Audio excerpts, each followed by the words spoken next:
ഞങ്ങളുടെ ഭാവി ലെസൺസ് ഒന്നും അല്ലാട്ടോ ഈ കുത്തി കുറിക്കണേ. എൻ്റെ സെം എക്സാമിൻ്റെ ഭാഗമായിട്ട് ഞങ്ങൾക്ക് അസൈൻമെൻറ്റ് സബ്മിറ്റ് ചെയ്യണമായിരുന്നു.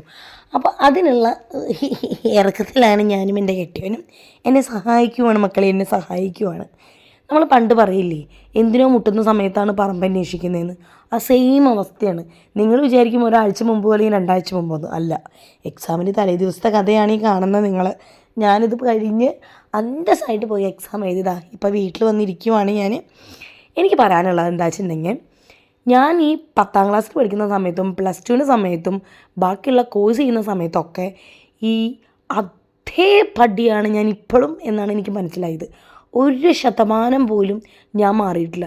ഞാൻ ഈ തുമ്പത്തെത്തുന്ന സമയത്ത് എനിക്ക് തലയിൽ അങ്ങോട്ട് ഉദിക്കുക, എൻ്റെ ദൈവമേ നാളെ വെക്കണമല്ലോ എന്ന്. അങ്ങനെ എഴുതി തീർത്തുകയാണ്. മൂപ്പർ എന്നെ സഹായിക്കാന്നുള്ള പേരിൽ വന്ന് കുറച്ച് നേരം കുത്തി കുറിച്ചിട്ട് അങ്ങോട്ട് മൂപ്പര് പോയി. ഞാനൊരു കേക്കും കഷ്ണം കഴിച്ച് ഒരു ഗ്ലാസ് കട്ടൻ ചായയൊക്കെ കുടിച്ച് സുഖമായി. അപ്പോൾ വിരുന്നുകാരനായിട്ട് നമ്മൾ 8 കാലി വന്നിട്ടുണ്ടായിരുന്നു കേട്ടോ. അത് കഴിഞ്ഞ് കുറച്ച് നേരം കഴിഞ്ഞപ്പോൾ എനിക്ക് മടുത്ത്. പിന്നെ ഞാൻ കണ്ണാടി പോയി കുറച്ചൊരു ഷോ ഇറക്കിയിട്ട് ഞാൻ അങ്ങോട്ട് പോയി കിടന്നുറങ്ങി. അത്രേ ഉള്ളൂ. അപ്പം ടാറ്റാ.